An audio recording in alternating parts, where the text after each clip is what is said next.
Hello lazy traders, welcome back to our YouTube channel.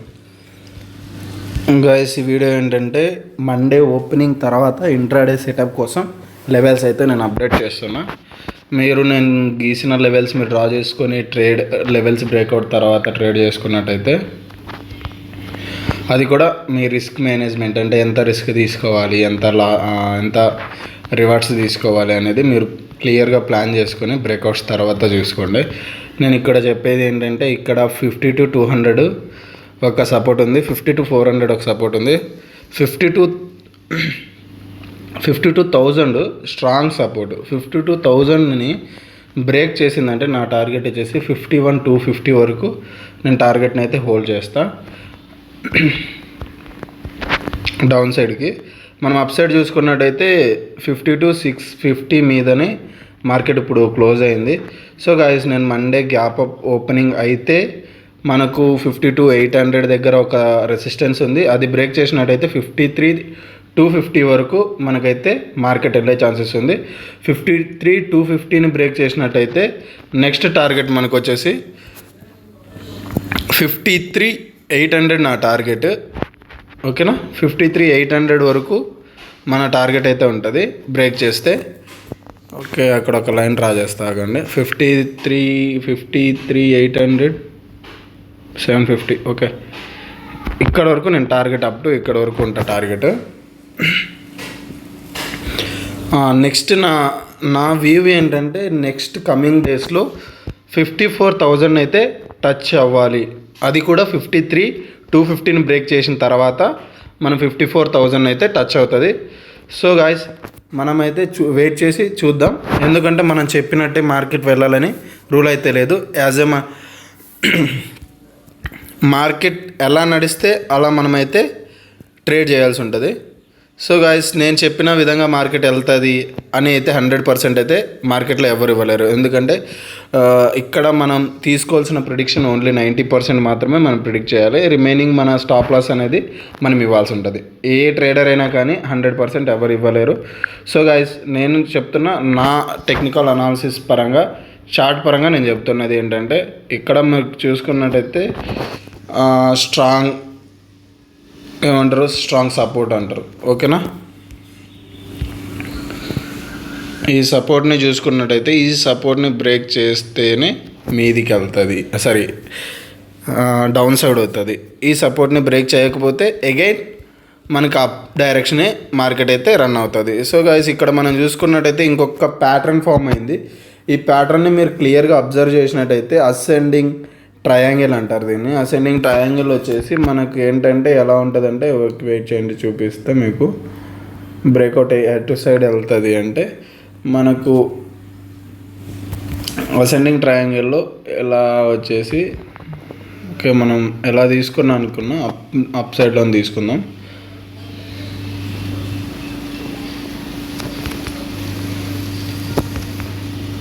So next ఇలా వెళ్ళిపోద్ది market అయితే. ఓకేనా, సో ఇక్కడ మనం పైనుంచి చూసుకున్న అసెండింగ్ ట్రయాంగిలే, మనం మిడిల్లో గీసుకున్న రెసిస్టెన్స్ నుంచి గీసుకున్న అసెండింగ్ ట్రయాంగిల్ అయితే ఉంది. సో గాయస్, బ్రేక్అవుట్ అయితే వెయిట్ చేయండి. బ్రేక్అవుట్ తర్వాతనే ట్రేడ్ చేయండి. బ్రేక్అవుట్ వరకు మీరైతే కూల్గా వెయిట్ చేయండి. ఇది మనకైతే బ్యాంక్ నిఫ్టీలో చూసుకున్నట్టయితే మండే రోజు యాజ్ పర్ అవర్ వ్యూ మనం చూసుకున్నట్టయితే అప్ సైడ్ ఉన్నా, నేనైతే లాంగ్ సైడ్ ఉన్నా. షార్ట్ చేయడానికి నేను 52,000 కిందన నేను షార్ట్ చేయడానికి వెళ్తా. అప్పటి వరకు నేను లాంగ్ సైడే ఉంటా. లాంగ్ సైడ్ అంటే నేను బై సైడ్ ఉంటా అన్నట్టు. ఓకేనా గాయస్, మనం నెక్స్ట్ ఇప్పుడు నిఫ్టీ 50 చూసుకుందాం. నిఫ్టీ 50లో మనం గీసుకున్న లెవెల్స్ అయితే స్ట్రాంగ్ ఉన్నాయి. అలానే మార్కెట్ ఎందుకు ఫాల్ అయింది ఫ్రైడే రోజు అనేది మనం మాట్లాడుకుందాం. ఇప్పుడు మార్కెట్ ఫాల్ అయిన రీజన్ వచ్చేసి అదానీ పోర్ట్స్, అదానీ గ్రూప్స్ మొత్తం ఫాల్ జరగడం జరిగింది. అది ఎందుకు అంటే ఏంటి అంటే, న్యూస్ మీరు చెక్ చేసుకోండి, మీకు క్లియర్గా అదానీ గురించి తెలుస్తుంది. మనకు అది వచ్చేసి గురువారం సాయంత్రమే తెలిసింది. అంటే లైక్ మార్కెట్ రన్నింగ్ టైంలోనే తెలిసింది. సో గాయస్, నేనైతే నిఫ్టీని హోల్డ్ చేయడం జరిగింది. నిఫ్టీలో హోల్డ్ చేసి 4,000 ప్రాఫిట్ కూడా బుక్ చేశాను. అది మన టెలిగ్రామ్ ఛానల్లో స్క్రీన్ షాట్ కూడా పోస్ట్ చేశాను. సో నేను ఎక్స్పెక్ట్ చేసిన విధంగా ఫాల్ వచ్చింది, ఎక్స్పెక్ట్ చేసిన విధంగానే ఫాల్ తర్వాత మనకైతే అప్ అయితే డైరెక్షన్ వెళ్ళింది. ఎందుకంటే మనం అప్ డైరెక్షన్ ఎందుకున్నాము అంటే మనకు స్ట్రాంగ్ అంటే నెగిటివ్ న్యూస్ ఏది లేదు. సో గాయస్ నెగిటివ్ న్యూస్ లేవు, నెగిటివ్ ఈవెంట్స్ ఏవి లేవు కాబట్టి మార్కెట్కి అలా అని పాజిటివ్ ఈవెంట్స్ లేవు. సో పాజిటివ్ ఈవెంట్స్ ఏమైనా ఉన్నా ఇప్పుడు మనకు జూలై 23 అంటే ఈ మంత్ 23న మనకు బడ్జెట్ మీటింగ్ అయితే ఉంటుంది. సో బడ్జెట్ ఉన్నప్పుడు మనం చూద్దాం ఏ విధంగా మూవ్మెంట్ జరుగుతుందో మూవ్ అయితే. సో ఇక్కడ మనం 24,300 దగ్గర ఒక సపోర్ట్ గీసుకోవచ్చు, ఓకేనా, స్మాల్ సపోర్ట్గా. మనం ఇప్పుడు మనకు స్ట్రాంగ్ అంటే 24,400ని బ్రేక్ చేసిందంటే నెక్స్ట్ నా టార్గెట్ వచ్చేసి 24,600 వరకు నా టార్గెట్ పెట్టుకుంటా. సో గాయస్ మీరైతే లెవెల్స్ని ఫాలో అవ్వండి.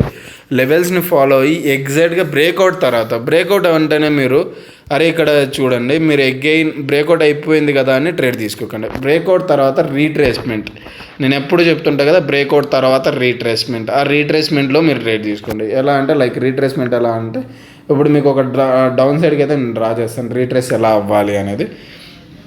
ఇప్పుడు మనకి ఇక్కడ బ్రేక్అవుట్ ఇచ్చింది, ఇలా మార్కెట్ ఇలా ఫాల్ అయిపోతుంది అంటే ఈ ఫాల్లో మీరు ఎంట్రీ తీసుకోకండి.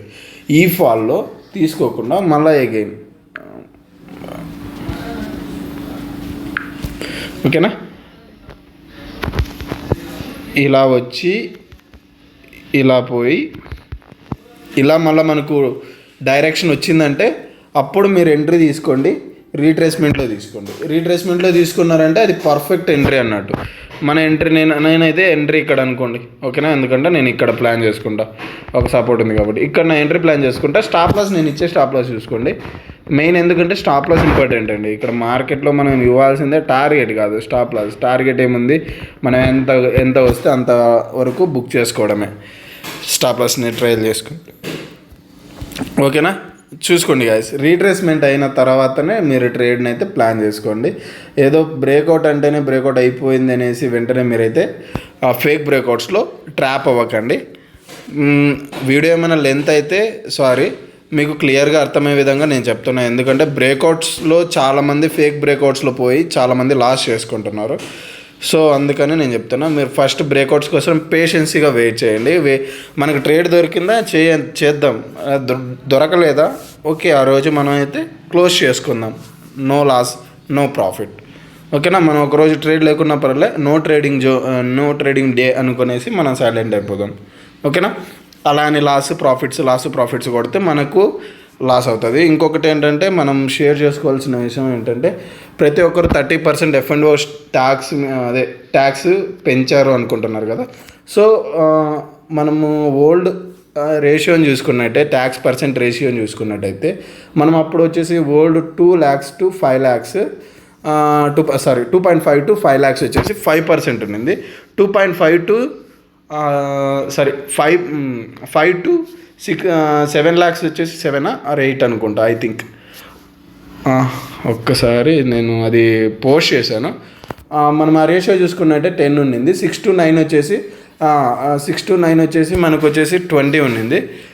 10 అబోవ్ అంటే 10 lakhs అబోవ్ మనకు మంత్లీ ఇన్కమ్ టర్న్ ఓవర్ ఉంటే మనకు 30% తీసుకునేవాళ్ళు.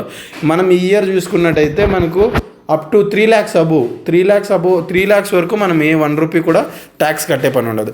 3 to 5 lakhsకి మాత్రం 5% కట్టాల్సి ఉంటుంది, ఓకేనా. ఇలా మనం చూసుకున్నట్టయితే అప్పటికి ఇప్పటికి చూస్తే 5 lakhs పెంచారు. ఏంటంటే 15 lakhs అబోవ్ ఉంటే 30% ట్యాక్స్ అయితే కట్ అవుతుంది. సో ట్యాక్స్ పెరిగింది అని చాలామంది భయపడుతున్నారు, అది క్లియర్గా తెలుసుకోండి. ముందుకి ఇప్పటికైతే కొద్దిగా ట్రేడర్స్కి అయితే బెనిఫిటే ఉంది, ఎందుకంటే 15 lakhs. అలానే మన దగ్గర ఒక ప్లాన్ ఉంది ఏంటంటే అప్ టు మనం ఒక 20 lakhs వరకు ట్యాక్స్ కట్టకుండా మనం ప్లాన్ అయితే చేసుకోవచ్చు. అది ఏంటి అనేది మన నెక్స్ట్ వీడియోలో అయితే నేను చేస్తాను. ఓకే గాయ్స్, వీడియో నచ్చితే లైక్ చేయండి, సబ్స్క్రైబ్ చేసుకోండి. కొత్తగా చూస్తున్నట్టయితే సబ్స్క్రైబ్ చేసుకోవడం మర్చిపోకండి, కొత్త వాళ్ళకి షేర్ చేయండి, ఓకేనా గాయ్స్. ఓకే రైట్, మరి నేను నెక్స్ట్ వీడియోతో కలుసుకుందాం, బాయ్.